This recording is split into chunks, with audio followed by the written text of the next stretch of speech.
Praise the Lord. கர்த்தருடைய பரிசுத்த நாமம் மகிமைப்படுவதாக. இந்த நாளும் இயேசுவின் நாமத்தில் உங்களுக்கு மகிழ்ச்சி நாளாய் அமைவதாக. அன்பானவர்களே, இந்த நாளிலும் கர்த்தர் உங்களுக்கு கொடுக்கிற வார்த்தை 1 ராஜாக்களின் புஸ்தகம் 18ஆம் அதிகாரம் 10ஆம் வசனம். 1 Kings chapter 18 verse 10. உம்மை தேடும்படி என் ஆண்டவன் மனுஷரை அனுப்பாத ஜாதியும் ராஜ்யமும் இல்லை என்று உம்முடைய தேவனாகிய கர்த்தரின் ஜீவனை கொண்டு சொல்லுகிறேன். நீர் இல்லை என்று அவர்கள் சொன்னபோது அவன் அந்த ராஜ்யத்தையும் அந்த ஜாதியையும் உம்மை காணவில்லை என்று சத்தியம் வாங்கி கொண்டான். கர்த்தருடைய நாமத்துக்கு மகிமை உண்டாவதாக. அன்பானவர்களே, இந்த நாளிலும் உங்களுக்கு கொடுக்கப்படுகிற வார்த்தை ரேமா. காத்திருப்பின் நாட்களில் பரப்பப்படும் பொய் வதந்திகளை நீங்கள் கடந்து செல்லுங்கள். சீக்கிரத்தில் கர்த்தர் நன்மையை காணச் செய்வார். காத்திருப்பின் நாட்களில் பரப்பப்படும் பொய் வதந்திகளை தாண்டி கடந்து செல்லுங்கள். சீக்கிரத்தில் கர்த்தர் நன்மையை காணச் செய்வார். கர்த்தருடைய பரிசுத்த நாமத்துக்கு மகிமை உண்டாவதாக. ஆண்டவர் நமக்கு கொடுக்க போகிற காரியங்களில் சில நேரங்களில் காத்திருப்பின் காலத்திலே வைப்பார். எல்லா பரிசுத்தவான்களையும் ஆண்டவர் அந்த காத்திருப்பின் காலத்தின் வழியாக தான் கொண்டு செல்லுவார். ஏனென்றால் நம்முடைய ஆண்டவரிடத்திலே நாம் பழகும்போது நம்முடைய தகப்பன் எதை எப்பொழுது எந்த நேரத்தில் தர வேண்டும் என்று அவர் தீர்மானிப்பார். அதை தான் வேதம் சொல்லுகிறது. அவர் சகலத்தையும் நேர்த்தியாய் அதின் காலத்தில் செய்கிறவர். அப்போ அந்த ஆண்டவருடைய காலம் நேரம் அந்த ஏற்ற வேளை வரும் வரைக்கும் நம்மை கர்த்தர் காத்திருக்க பண்ணுவார். எலியாவின் தலையை கர்த்தர் உயர்த்தும்படியாக அவனுக்கு ஒரு 3.5 ஆண்டுகள் காத்திருப்பின் காலம்.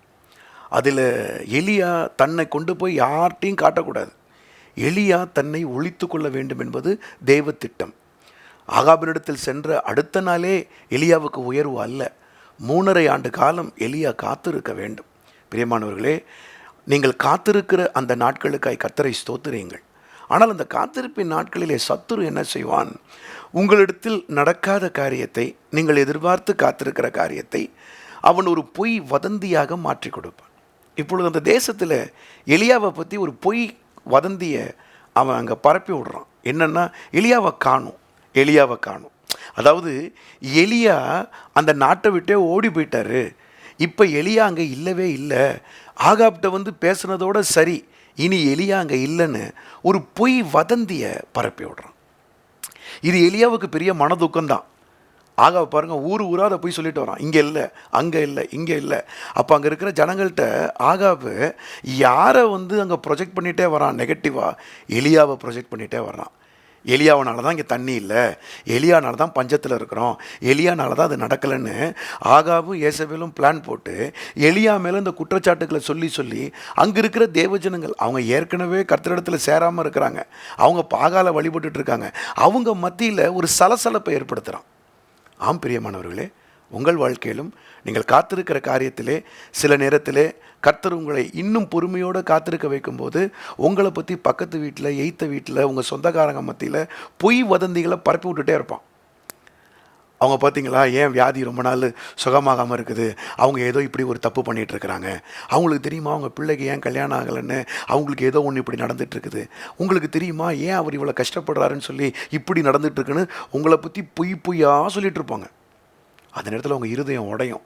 நீங்கள் ஆண்டவர்கிட்ட சொல்லுவீங்க, ஆண்டவரே நீரும் தாமதப்படுத்துகிறீர், நானும் காத்திருக்கிறேன் ஆண்டவரே, ஆனால் இந்த ஜனங்க எல்லாம் பொய்யா என்னை பற்றி சொல்லிகிட்டு இருக்கிறாங்களே. உங்கள் மனசு ஏங்கும், உங்கள் மனசு தத்தளிக்கும். ஆனால் இந்த காலவேளையில் ஆவியானவர் அந்த உள்ளங்களுக்கு தான் பேசிகிட்டு இருக்கிறார்.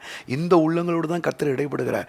இந்த பொய்யை பரப்பிட்டு இருக்கும்போது நீங்கள் அதை தாண்டுங்க, அதை கடந்து போங்க, அதை நீங்கள் நம்பாதீங்க.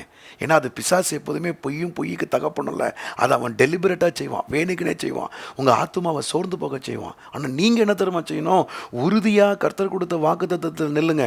சீக்கிரத்தில் கர்த்தர் உங்களுடைய தலையை உயர்த்தி காண்பிப்பார், அந்த பொய்யெல்லாம் ஒன்றும் இல்லாமாக்குவார். இப்படி தான் மோசேக்கு செஞ்சாங்க.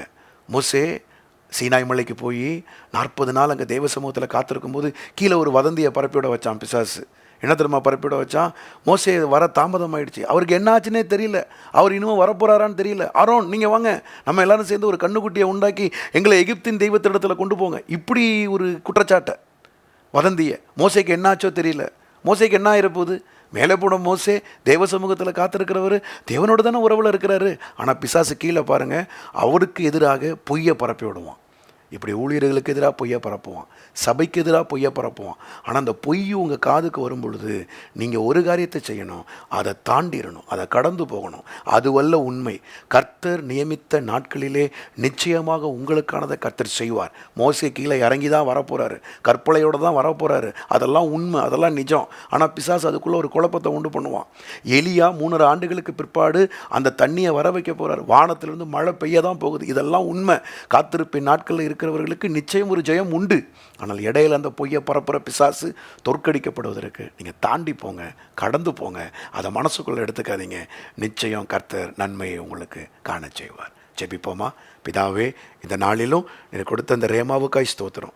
ஆண்டவரே, உம்முடைய ஜனங்கள் காத்திருக்கும் பொழுது அவர்களையும் அவருடைய குடும்பத்தை பற்றியும் அவங்களுடைய வாழ்க்கையை பற்றியும் தவறாக பேசுகிற, பொய்யாக பேசி கொண்டிருக்கிற அநேக காரியங்களை குறித்து எந்த உள்ளங்களெல்லாம் அந்த நாளில் தொய்ந்து போயிருக்கோ, எந்த உள்ளங்கள்லாம் காயப்பட்டிருக்குதோ, இயேசுவின் நாமத்தில் அவர்கள் ஹீலாவாங்களாங்கப்பா. அதை தாண்டி போகட்டும்ப்பா, கடந்து போகட்டும்ப்பா. இது சீக்கிரத்தில் மாறும். என் கர்த்தர் நிஜமுள்ள தேவன், அவர் உண்மையுள்ள தேவன். என் காரியத்தை அவர் மீது போட்டுக்கொண்டு என்னை குறித்ததான சாட்சியை அவர் தருவார் என்கிற நிச்சயத்தோடு உடைய பிள்ளைகள் பயணிக்கட்டாண்டவரே. அந்த நிச்சயத்தை தரதுக்காய் ஸ்தோத்திரம். யாரெல்லாம் அந்த நாளில் இந்த வார்த்தைகளை கேட்டு ஆண்டவரே துவண்டு போயிருக்கிற அந்த உள்ளங்களை பரிசுத்த ஆவியானவரை தேற்றி அவர்களை பலப்படுத்தி அவர்களை இந்த காத்திருப்பின் நாட்களிலே பொறுமையோடு இன்னும் காத்திருக்க வைக்கிற தயவுக்காய் ஸ்தோத்திரம். சீக்கிரத்தில் நன்மையை தரப்போறீங்கப்பா. இந்த காத்திருப்பின் காலம் முடிய போகிறதப்பா. சுதந்திரிப்பின் காலம் அவருடைய கையில் கொடுக்கப்பட போகிறது. அதற்காக உமக்கு ஸ்தோத்திரம், ஸ்தோத்திரம், ஸ்தோத்திரம். துதிகன மகிமையில்லாமக்கு நாங்கள் செலுத்துகிறோம். இந்த நாளில் நம்முடைய பிள்ளைகள் எடுத்துக்கொள்கிற வேலைகள், ஊழியங்கள், அலுவல்கள் நம்முடைய கரமிருந்து நடத்துவதாக இயேசுவின் நாமத்தில் கேட்டுக்கொள்கிறோம் நல்ல பிதாவே. Amen, amen, amen. God bless you. கர்த்தர் தாமே உங்களை ஆசீர்வதிப்பாராக. அமேன்.